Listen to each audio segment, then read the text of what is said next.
it's Tajin, and today I will be reviewing and swatching the products from Glam Cosmetics PH.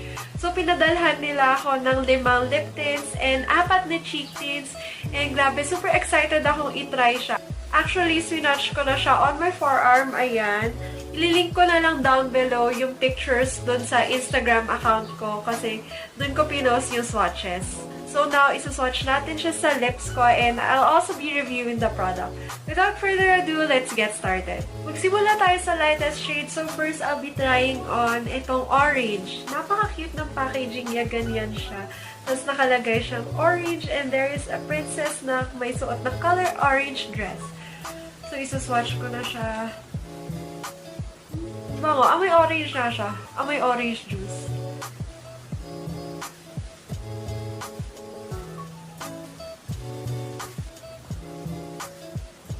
Napan one layer ha, pigmented siya. Kaso orange na orange talaga yung kulay sa lips ko ha.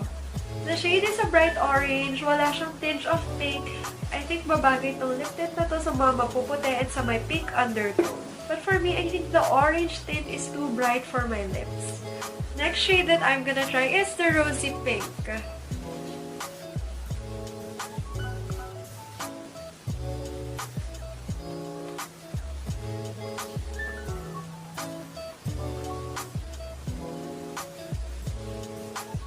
This.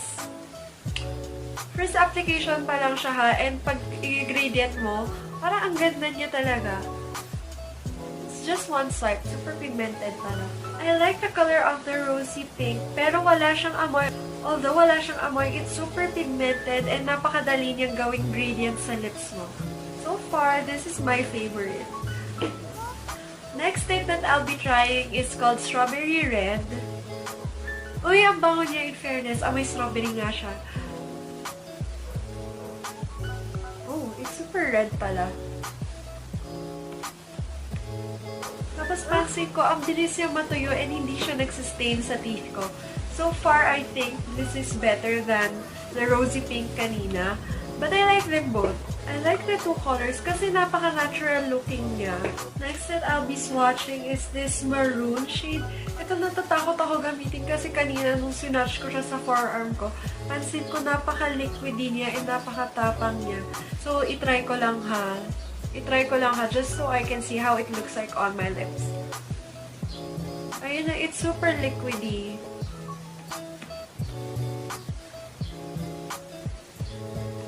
Oh, ang dark. Okay, sa una lang pala liquidy yung texture niya, pero mabilis siyang matuyo. Yun na lang pansin ko compared sa other formulas na ibang tint. More on liquid type itong si maroon. Lastly, I am gonna try the plum shade. Oh my gosh, mas liquidy pa pala to kaysa sa maroon. As in, ito yung pinaka-liquid type nila na tint. I don't know if it's just the stopper, but from the looks of it, sobrang liquidy nito. Pag titingnan ko pa lang, ayan o, may tumutulo. Pero sige, itry pa rin natin. See, it's super liquidy. Nag-stain teeth ko. Sorry. Okay, nilinis ko na yung teeth ko and may konting stain pa rin. Pero yung kanina nilagay natin, kinalat ko na lang siya. Dear Glam Cosmetics, please improve na lang dun sa formula ng plum. Kasi pansin ko yung sa plum, super liquidy siya compared sa tints kanina. Although yung formula ni orange, rosy pink, and strawberry red maganda, I think yung dalawang shades nyo needs improvement in terms of formula. Pero super pigmented siya. Yun na lang, basa siya. Okay, let's proceed to the cheek tint. Since na-swipe ko naman na to sa wrist ko kanina, I'm gonna give a short review about this. What I noticed is that the texture of this product is super creamy. Tapos at the same time mabango. As in yung 4 na product, ang bango-bango niya and napaka-creamy. I like it. A little goes a long way. Siguro pag blend mo sa cheeks, ingat-ingat na lang. And I'll give you naman a demo how I apply it on my cheeks. So first, I'll be trying on the Simply Nude. As in, konti lang ilalagay ko kasi a little goes a long way. And para mas makontrol ko yung product, nilagay ko muna siya sa back of my hand. Tapos, saka ko siya ilalagay sa cheeks ko. So, sobrang nilagay ko sa kamay, kaya buti na lang nilagay ko muna siya dito and saka ko siya i-control sa face ko. So, ayan. I'm just tapping it lightly. And hindi naman siya parang tint na ang daling matuyo, tapos kailangan mong mag-rush para ikalat. Ito okay lang. Talagang it was made for cheeks. Which is what I really like about the product.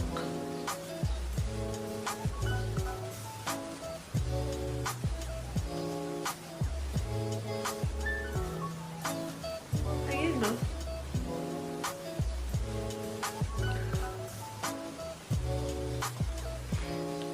Grabe. Ang bango.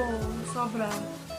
Next shade naman na ito-try ko is itong Sun-Kiss. Ito super excited ako i-try kasi mahilig ako sa peachy makeup. I think this will be a perfect cheek paint for a peachy look.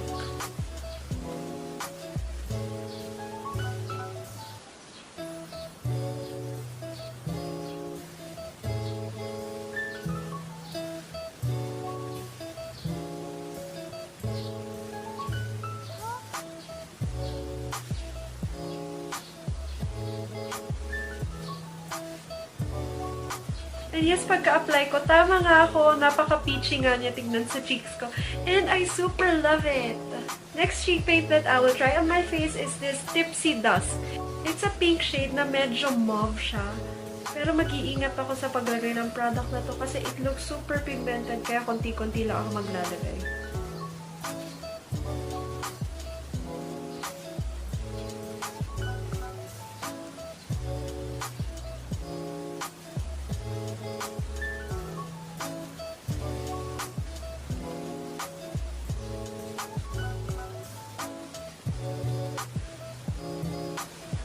I super love this shade. It reminds me of a blushing pink shade. Ganito yung itsura ng cheeks ko pag naiinitan o pag nagpapawis.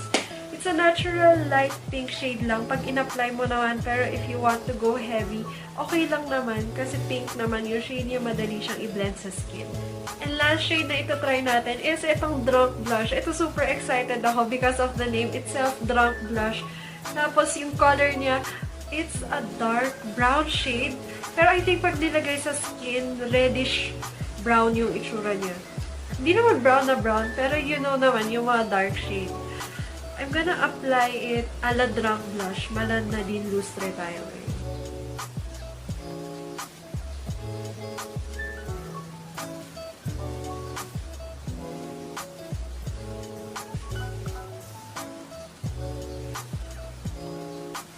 There you go. I really love this shade. Feel ko na-achieve ko talaga yung Drunk Blush. Alam mo, pag nakikita ko yung sarili ko, nai-imagine ko na nang galing lang ako sa beach, tapos after ng isang beer, tapos andun sa LU, mga ganong get up. Ganito yung mga blush ng mga tao doon eh, yung natural glow nila. Yung namumula-mula pero glowing yung skin. Which is super love, love, love talaga. So I guess that's it for our video today. Na-swatch ko naman na lahat. And I really enjoyed swatching.